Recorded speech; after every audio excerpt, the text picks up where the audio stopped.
Empezamos. Pues sí, el día de la última clase, de hecho ya hablamos un poco de este tema en otras clases, una clase que le dimos al grupo 4008, y era acerca de la cirugía apical. Resulta que cuando estamos saludando a todas las personas que están conectando en el Face, saludos a todas las personas que están viendo en el Face, estamos con el clan de los elegides. Hay gente que le da no sé qué cosa cuando digo elegides, pero elegidos.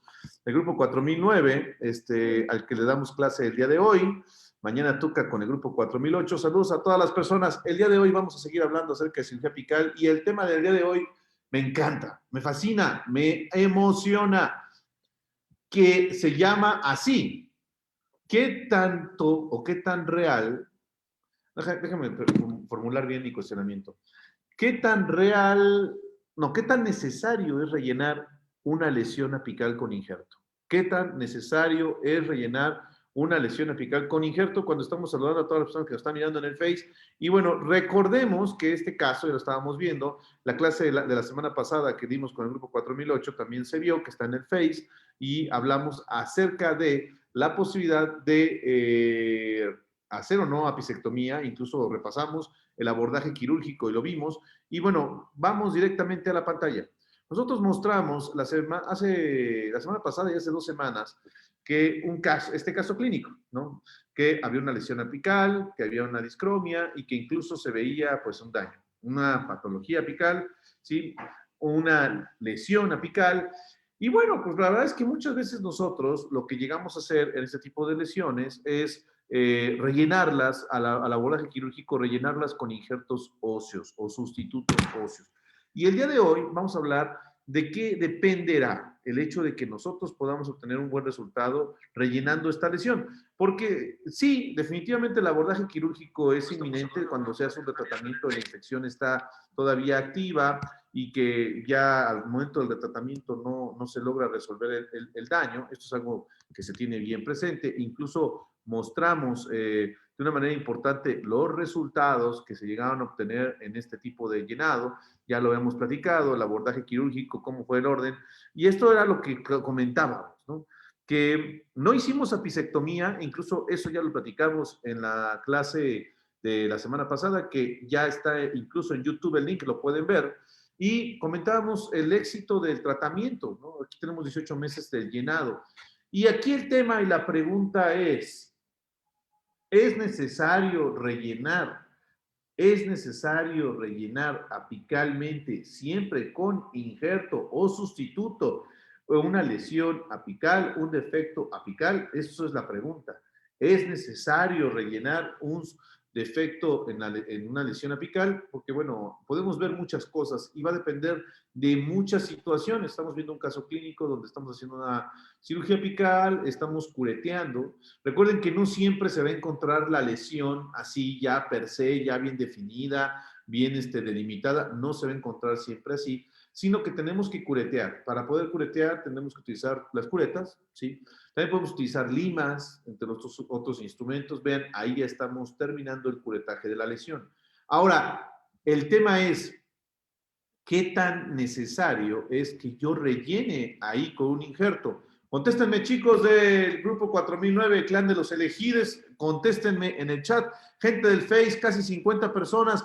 ¿Qué tan frecuente o qué tan necesario es que yo rellene un defecto de una lesión apical? ¿Qué tan necesario es que rellene yo un defecto? Bueno, no yo, sino el operador. Un defecto con un injerto, con un sustituto óseo. Aquí estamos viendo qué tipo de sustituto se está ocupando, ¿sí? Y bueno, ¿qué tan necesario es? Porque hay gente que me dice, oiga, en mi país no hay, oiga, en mi ciudad no hay. Vean, aquí estamos rellenando con un sustituto óseo. Chicos, clan de los elegidos, está el chat abierto. ¿Ustedes ya habían visto esto? ¿Ya habían visto un sustituto óseo? Hola a todos, pueden contestar por el WhatsApp, por el chat, ¿sí? Dependiendo de la extensión de la lesión, sí, ya habían visto un defecto así, ya habían visto una cirugía de este tipo. Gente del Face, contéstenos, ¿cómo ven? Siempre cuando haya un defecto a nivel apical, se tiene que rellenar con injerto. Siempre, siempre, siempre, siempre de lo siempre. ¿Esto qué ¿sí o no? O sea, porque bueno, o sea, a ver, ¿cuál será la finalidad? Aquí lo importante y el punto principal es ¿Cuál es la finalidad que le ponga yo ahí injerto de hueso o sustituto óseo? ¿Qué finalidad será? O sea, ¿para qué quiero yo hacer esto? A ver, contéstame tú. Contéstenme ustedes, chicos, clan de los elegidos y también gente de Facebook. ¿Cuál es el objetivo de colocar un sustituto óseo? ¿Sí? Es importante esto, me dicen, dependerá de la causa del defecto. Pues la causa del defecto, aquí estamos hablando de que es una lesión apical por una lesión endodóntica. Aquí no es una lesión endopérica, es una lesión endodóntica. Pero, ¿por qué quiero colocar yo injerto de hueso? O sea, esa es la pregunta. ¿Para qué quiero colocar injerto óseo? ¿Para qué me va a ayudar a mejorará la cicatrización? ¿Ustedes qué opinan? ¿Mejorará la cicatrización de un defecto el hecho de que yo coloque injerto óseo? ¿Aseguraré el que se vuelva a formar hueso? Para que se regenere mejor el hueso. Bueno, eso es lo que cada quien, sí, si voy a ponerle un injerto de hueso, es para regenerar el hueso, pero qué tan exitoso puede ser que yo ponga un sustituto óseo ahí? O sea, ¿qué tanto yo puedo lograr? ¿Es necesario entonces? ¿Siempre va a ser necesario el colocar un sustituto óseo en el ápice? Sí, va a ser muy importante que nosotros tengamos una claridad al respecto. La gente del Facebook no dice nada, están bien callados las 70 personas que están en el Facebook. Dicen, no, pero se habrá fibrosis. ¿De qué va a depender que se genere una fibrosis? ¿De qué sí, de qué no? O sea, todo esto es importante. Ahora, ¿qué sustituto óseo? Porque todo el mundo me está diciendo que la gente, de mis alumnos del 4009, me están diciendo que se coloca un sustituto óseo para ayudar a regenerar en menor tiempo, o sea, para ahorrar tiempo en la cicatrización. Puede depender de la inmunidad del paciente, ¿no? Pues ahí están pegando algo filosófico, o sea, es que, ¿no? Me comenta H. Alvarado Garnica en el Facebook, no siempre se coloca hueso. Ah, bueno, ¿por qué no? Me dice Salvador Urioso, cuando ya se hizo el tratamiento de conductos y sigue sin mejorar, se coloca injerto. No, no tiene nada que ver. No tiene nada absolutamente que ver. ¿De qué va a depender que nosotros coloquemos un injerto óseo, un sustituto óseo? Ahora, más aún, ¿de qué va a depender que nosotros coloquemos una membrana? Porque hay gente que me está diciendo, bueno, se va a cicatrizar con una fibrosis. ¿Para qué se coloca una membrana? Esta es una membrana de colágeno. Es una membrana de colágeno absorbible. Hay diferentes tipos de membranas. Ya platicaremos de los diferentes biomateriales que tenemos hoy disponibles en México y pues en la mayoría de los países, ¿sí? Para procedimientos regenerativos. ¿Para qué se usa la membrana? ¿Para qué se utiliza la membrana? A ver, alguien que conteste del clan. ¿Para qué coloco hueso y membrana? Para hacerle gastar al paciente. Me están contestando aquí gente en el Face. ¿Para qué? ¿Para qué le pongo hueso y para qué le pongo membrana? Siempre será necesario cuando coloque hueso colocarle membrana o con que coloque membrana. Esto está la pregunta, ahí está la pregunta al aire. Yo sé que a lo mejor mucha gente me va a decir, bueno, pues usted díganos que usted para eso está, es el maestro, ¿no? Pero se colocará siempre hueso, se colocará siempre membrana. ¿Cuál es el objetivo? ¿Cuál será el objetivo? ¿Cuál será la finalidad? ¿Por qué sí? ¿Por qué no? ¿Hasta dónde vamos a llegar? Realmente tendrá mucho efecto el colocar un biomaterial, mucho efecto trascendental el colocar un biomaterial para que mejore la cicatrización. ¿Ustedes creen así? ¿Que mejore la cicatrización? O sea, si no colocas hueso, si no colocas membrana, entonces el paciente va a cicatrizar más lento. Me dice Leonard Davirán, para que no se reabsorbe el hueso más rápido. La membrana de la membrana no va a depender si el hueso se absorbe o no. De hecho, hay diferentes tipos, sustitutos óseos que pueden ser absorbibles o no absorbibles. Y no va a depender de la membrana si se absorbe o no. Realmente no va a depender de la membrana. A ver, me está comentando Reyes Silva Marlon Saúl. Quizás favorezca el tiempo de recuperación del paciente. Quizás favorezca el tiempo de recuperación del paciente. O sea que como dice, pues al igual. A ver, aquí es importante esto y mencionarlo. ¿Saben cuál es la manera para que nosotros nos pudiéramos enfocar a esto? Cuando lo trasladamos a la clínica y cuando hablamos de dinero. Me dice H. Alvarado Garnica, ¿pudiera usar solo factores de crecimiento? También. O colocar solo un gel, o nada, una esponja de colágeno. ¿De qué dependerá? Y esto es importante porque si nosotros vamos a colocar un biomaterial, tendremos que estar perfectamente bien ubicados. ¿Para qué es? Y el otro punto, ¿cuánto va a costar? Porque definitivamente la odontología es un negocio, ¿no? Y se tiene que cobrar a veces el material, ¿no? Entonces, si tú vas a hacer una cirugía con estas características, donde obviamente cuando se coloca hueso, cuando se coloca membrana, esta cirugía ya se llama regeneración tisular guiada. Cuando se coloca hueso y membrana, se llama regeneración tisular guiada. Y cuando utilizas hueso y membrana, obviamente va a haber un costo. Será, a ver, chicos de Clan de los Elegidos y también la gente del Facebook, ¿el colocar hueso y membrana será caro o será barato? ¿Cómo ves? Bueno, ¿qué es caro y qué es barato? ¿No? O sea, ¿qué es caro y qué es barato? O sea, ¿cuánto es caro? ¿Cuánto es barato? ¿Cómo lo ven? De entrada, saber que cueste, ¿cuánto cuesta el hueso? ¿Cuánto cuesta el hueso y cuánto cuesta la membrana? ¿Lo saben? Yo sé que a lo mejor muchos no lo saben, para eso son las clases, para que lo sepan y para que sepan para qué se aplica. Pero tú, ¿cómo cuánto le calculas? ¿Cuánto le calcula a este procedimiento que es cirugía apical? Y le estoy poniendo dinero, porque sí, con el dinero a veces uno se emociona y se motiva. A ver, ¿cuánto va a costar un procedimiento de cirugía apical, ¿sí? Con la colocación del sustituto óseo y la membrana. A ver, échale, ¿cuánto crees? ¿Cuánto crees? Me dicen que 3,500, 5, 6, puro material o ya con los honorarios de 10,000, ¿sí? Puro material o ya con los honorarios. Ya aquí la gente se empieza a emocionar, 12,000, 5,800, ya, cuando uno habla de dinero hasta la sangre corre, ¿no? O sea, ya, uno se emociona. Ya con honorarios, no, pues ya con honorarios, 3,000 pesos, pues no sé, ay, se me hace extraño, 3,500, o eso me pongo muy poquito, ¿no? Realmente. Y aquí el punto es que no es que sea muy poquito, es que sea mucho. O sea, hay diferentes gamas de precio. Por ejemplo, el sustituto óseo, ¿quién que les hable de eso o no? ¿Quién que leemos un poquito de dinero o no? ¿Les interesa el dinero? Yo sé que el clan de los elegidos y la gente del Face, que ya son 80 personas, no les interesa el dinero. Yo sé que no les importa. Yo sé que el dinero sobra, carajo. O sea, yo sé que nadie quiere saber de dinero, pero hay gente que sí, hay gente que sí. Díganme quiénes sí quieren, denos corazoncitos si quieren que hablemos de dinero. Todo el mundo quiere hablar de dinero. Estamos en pandemia y no tenemos dinero. Bueno, pues vamos a hablar un poco de dinero, porque sí, la realidad es que tiene que ver con el dinero, la verdad. Tiene esto mucho que ver con el dinero, porque esto cuesta, ¿no?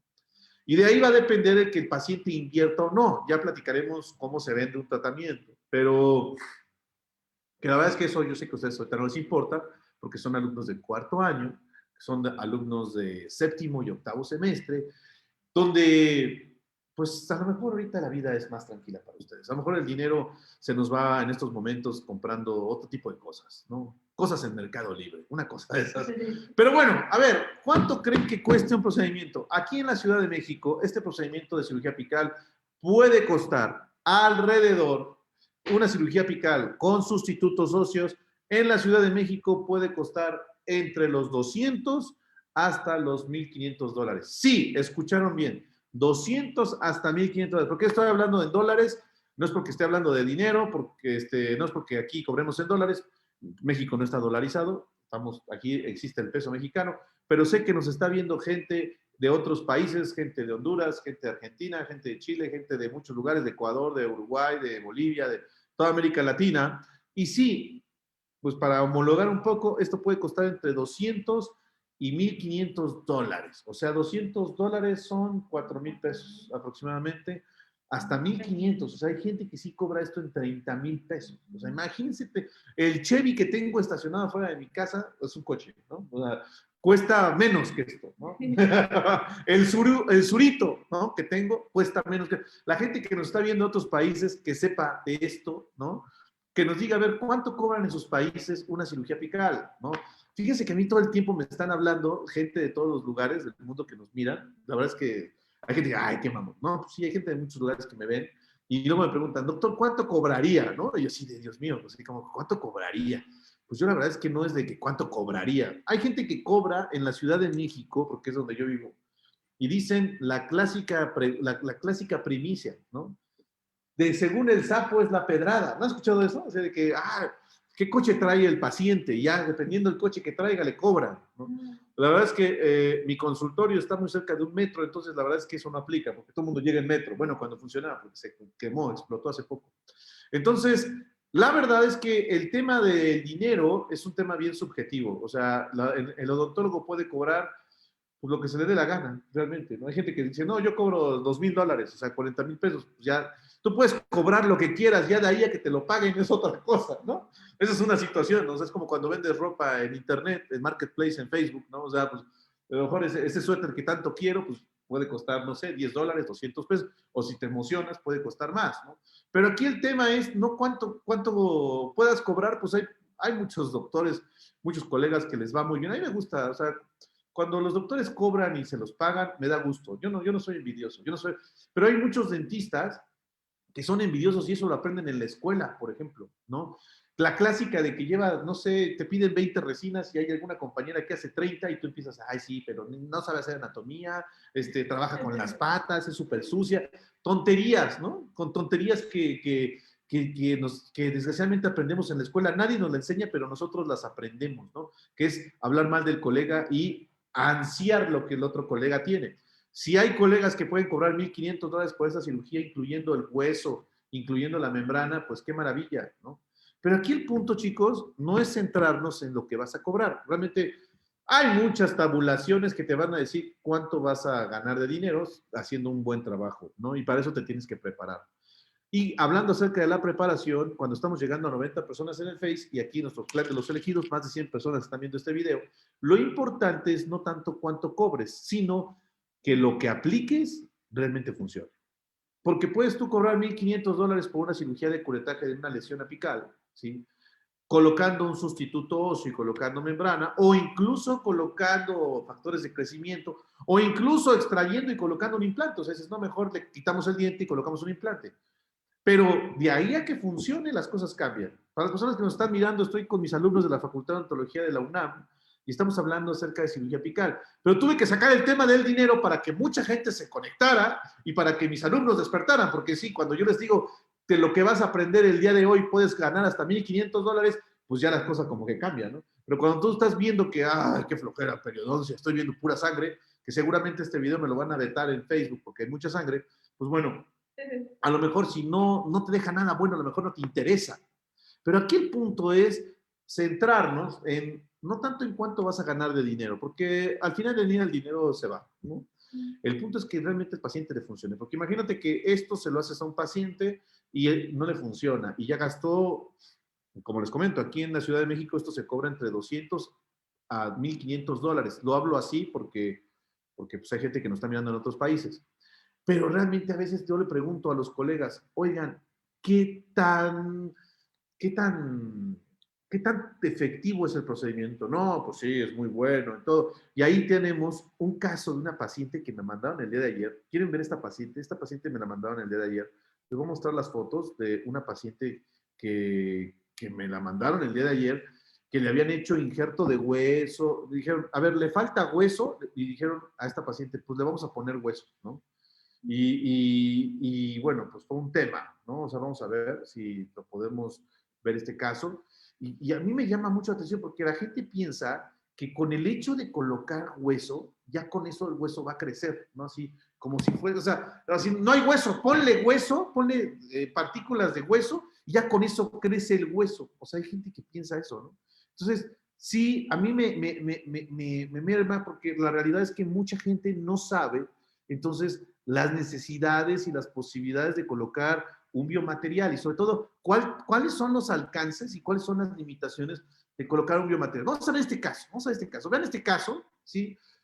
Me llega una paciente el día de ayer al consultorio y a la paciente le colocaron un implante, ¿no? Le faltaba un diente o perdió un diente, le colocaron un implante. Vean el defecto que tiene esta paciente. Aquí el punto es que le colocaron un implante. El implante no funcionó. El implante no funcionó, fue una situación bien dolorosa porque la paciente venía muy lastimada en todos los sentidos, monetaria y psicológicamente también y clínicamente, o sea, estaba muy lastimada. La paciente fumaba demasiado y nunca le preguntaron cuánto fumaba. La paciente fumaba casi 20 cigarros al día y aún así le colocaron un implante. El implante no se integró. Obviamente ya platicaremos esto. Pero entonces al momento de que le sacaron el implante le colocaron un injerto de hueso. Le rellenaron el defecto con hueso. Y al final el hueso salió, ¿no? Entonces, el rellenar un defecto con biomaterial no te garantiza el resultado. O sea, sí lo ven, chicos, ¿no? Sí lo ven, sí lo están viendo en el Facebook. Entonces, en defectos de implantes y en defectos implantológicos, en defectos del reborde, esto es muy aparatoso, ¿no? Y está dejando una secuela que va a tener que conllevar quizás a un método de reconstrucción muy amplio.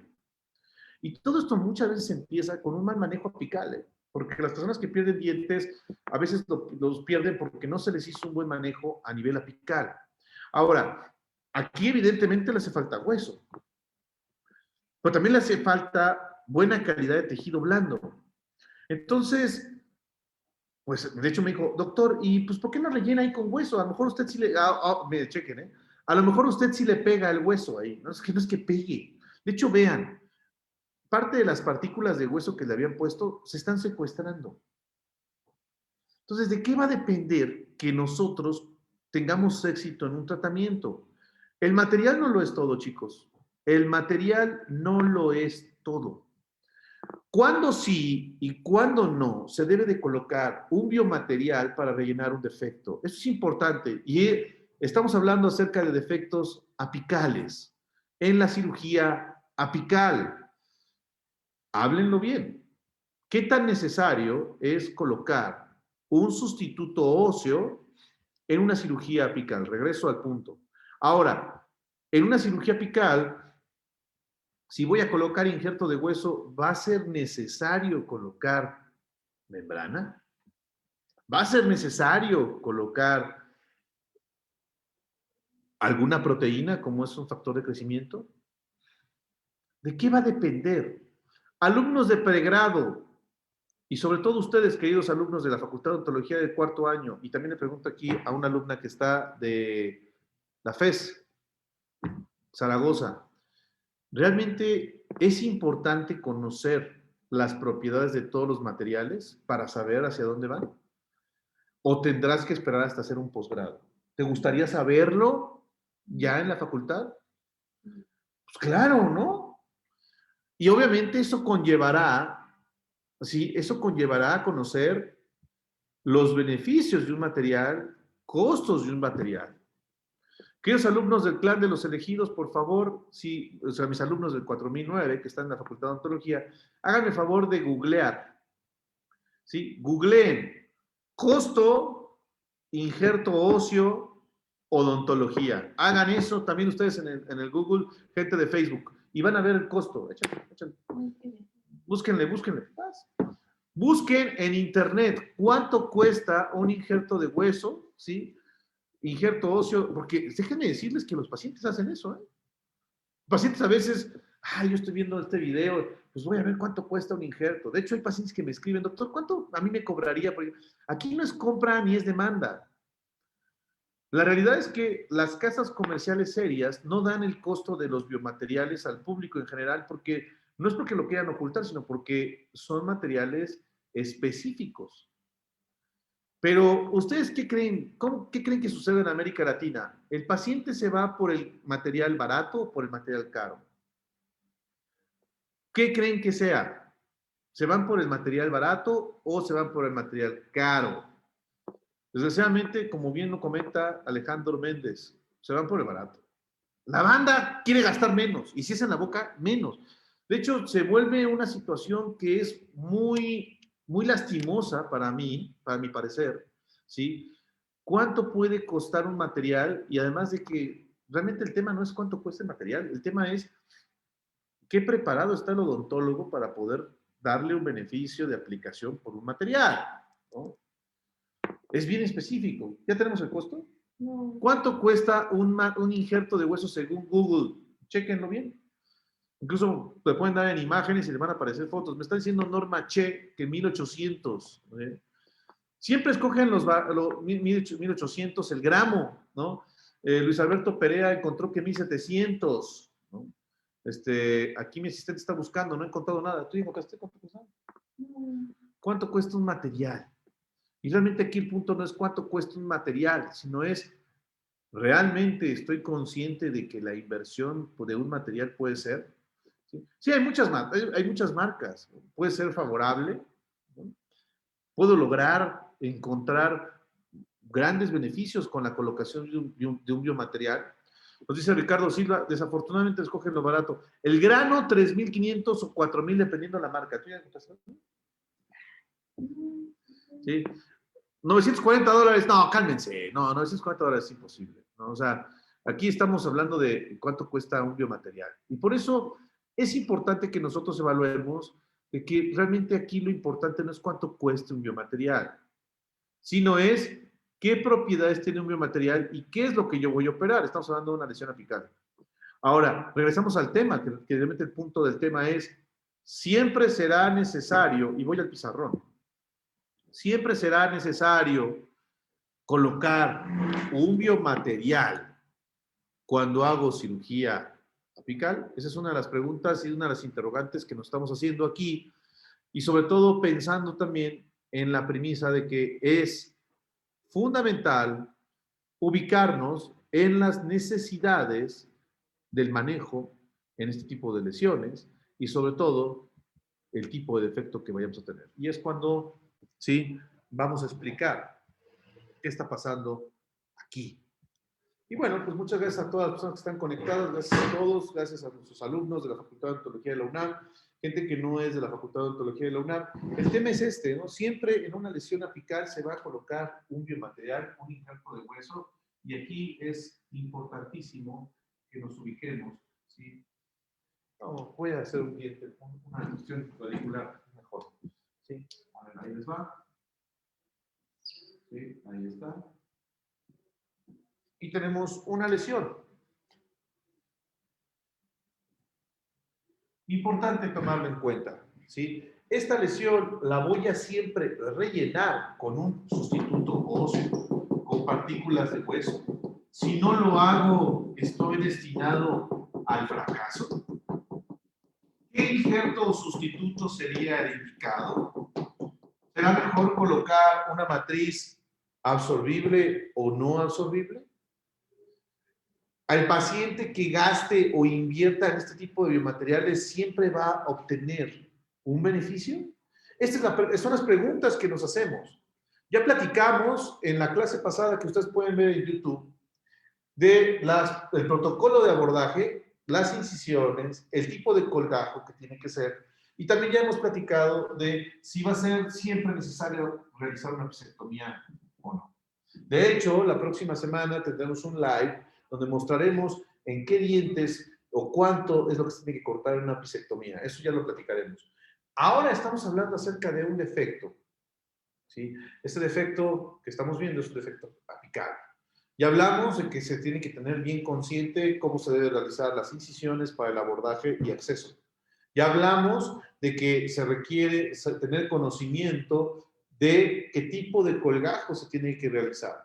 Si es espesor total o es espesor parcial. Y evidentemente el espesor para un colgajo de este tipo, para entrar a una lesión apical, tiene que ser de espesor total. Ya platicamos de que si no hay acceso a la lesión apical, se tendrá que realizar una ventana, ¿sí? Por medio de fresas de carburo del número 2, 3 o incluso 4. Ya platicamos de que ya cuando se tenga acceso a la lesión apical, se tendrá que hacer una extensión de la ventana si es que se va a hacer una apicectomía y una retrocturación. Ya platicamos de manera importante que es fundamental el bruñido y la limpieza de la raíz. Ya platicamos que se tiene que curetear la lesión y que todo el contenido de esa lesión se tendrá que mandar a analizar histológicamente, o sea, hacer una biopsia. Ya platicamos de que el siguiente paso será decidir si se va a colocar un sustituto óseo o no. ¿Y de qué va a depender? Hay varios factores que nos van a dar una guía para nosotros podernos enfocar si se va a llenar el defecto o no. ¿Qué factores son? Principalmente la amplitud del defecto. ¿Cuánto mide el defecto? Es una parte importante. La amplitud del defecto. ¿Cuánto va a medir el defecto en su radio? Esto es importantísimo porque el radio del defecto va a ser el que nos va a indicar si puede haber una repoblación celular adecuada en el sitio del defecto. Y esta repoblación celular va a ser reclutada a través de ¿qué? A través del coágulo.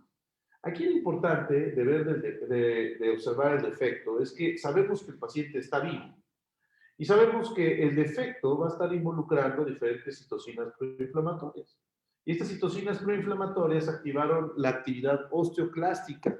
Recuerden que las células que absorben al hueso son los osteoclastos. Y los osteoclastos van a hacer una labor con el paso del tiempo, porque esto no sucede de una manera espontánea, de un día para otro se va a formar un defecto óseo con estas características, sino que con el paso del tiempo, dependiendo del tipo de lesión que tengas y la patología, va a ser la diferenciación celular para que se vaya dando este encapsulamiento que puede derivar a un granuloma, que puede derivar a un quiste, ¿no? Todo va a depender mucho de lo que tú encuentres histopatológicamente. Pero entonces, cuando tú abras y cuando tú tengas el defecto perfectamente bien cureteado, una de las premisas más importantes dentro del manejo de una lesión apical va a ser cuánto tengas de extensión de esa lesión apical. O sea, cuánto va a medir la extensión apical. Y esto del radio, del diámetro de la lesión.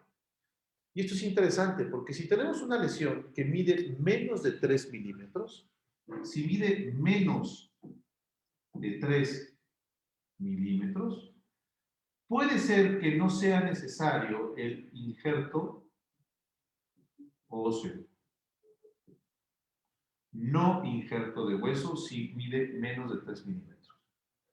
¿Qué va a pasar? Si mide menos de 3 milímetros, puede ser que entonces el reclutamiento celular sea de menor envergadura y sobre todo que pueda llevarnos a que exista una diferenciación celular mejor, ¿sí? En una lesión tan pequeña, donde a lo mejor sí se pueda infiltrar ligeramente el tejido conectivo, pero gracias a que el defecto tiene diferentes paredes, este reclutamiento celular va a tener una mayor predominancia de, ¿sí?, células mesenquimales del hueso medular, ¿sí? O se hace de la médula ósea, que se reclute mejor la médula ósea.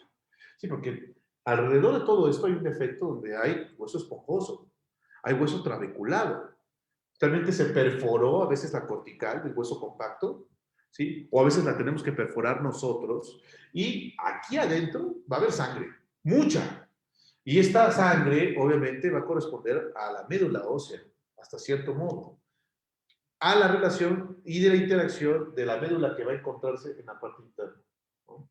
Entonces, si el defecto es pequeño, o sea, hace menos de 3 milímetros de su extensión, no es necesario colocar ningún tipo de relleno. Por sí solo va a cicatrizar.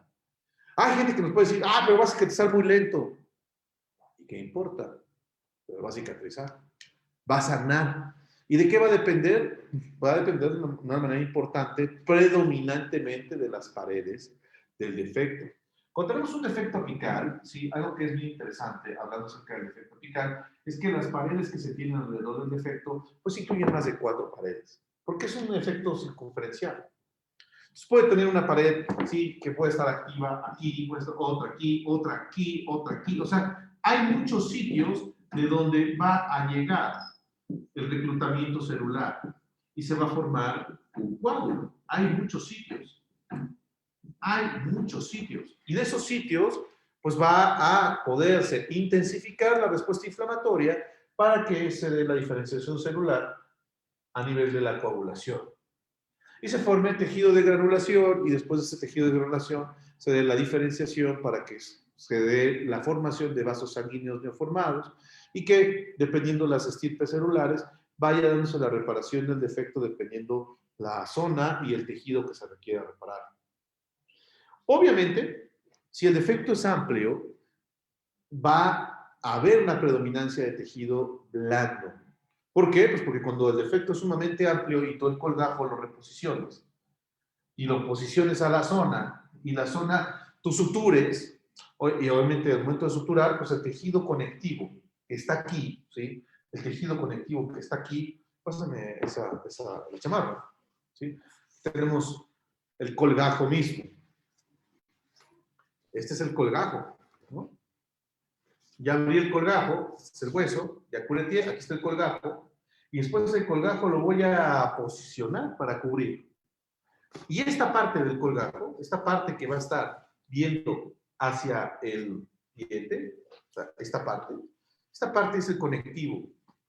Y el conectivo, cuando yo lo reposicione, aquí se va a formar, aquí el tejido blando se va a meter en el defecto.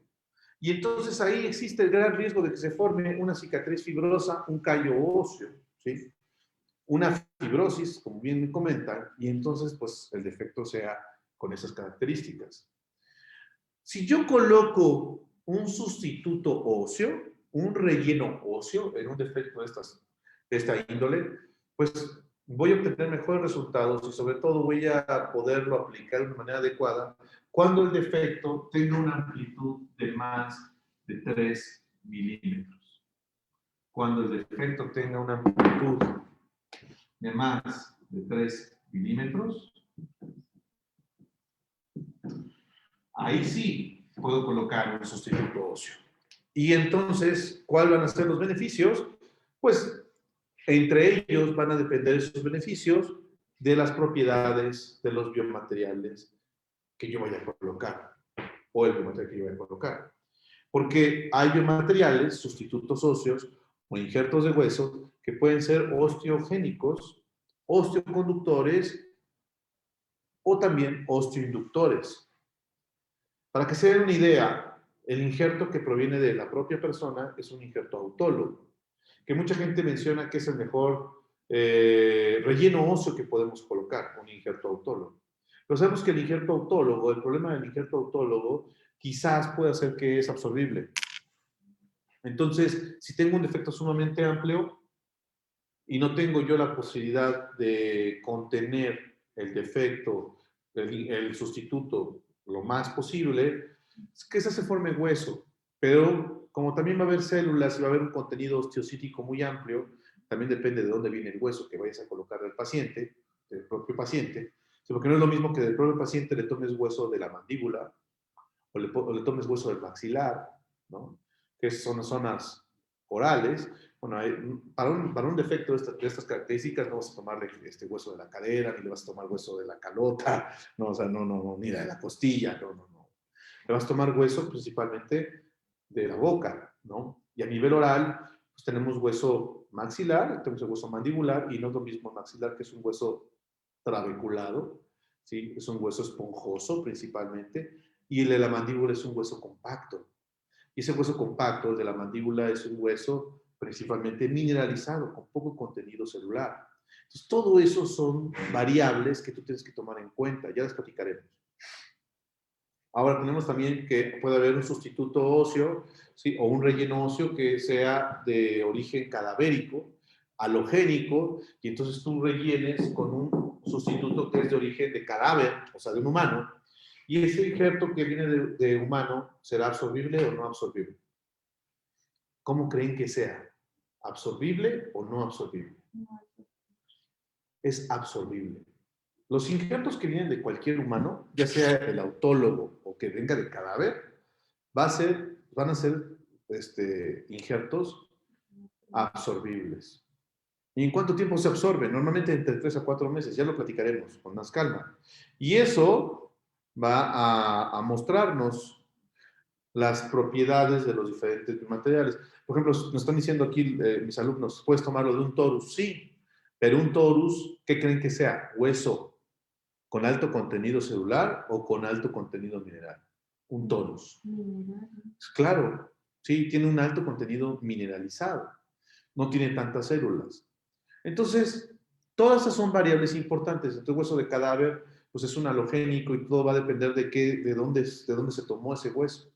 Ahora, si vamos a rellenar con un sustituto óseo que provenga de un animal, que es un sustituto genogénico, pues bueno, normalmente sabemos que viene de un animal, la matriz que se va a tener es una matriz ósea muy similar a la hidroxiapatita del ser humano, entonces es una hidroxiapatita anorgánica, y cuando nosotros rellenamos un sustituto de este tipo, con un sustituto, un defecto de este tipo, lo único que vamos a ayudar es que se va a contener el coágulo mejor, no es absorbible. Pero ¿qué tanto entonces es hueso cuando yo lo valoro radiográficamente? La única manera de verlo es haciendo una reapertura o incluso a veces haciendo un estudio histológico. La realidad es que tú puedes rellenar aquí con muchos biomateriales, pero si no tienes un buen manejo de desinfección del sitio, si no tienes un buen control sobre las paredes del defecto, los resultados pueden ser completamente limitados.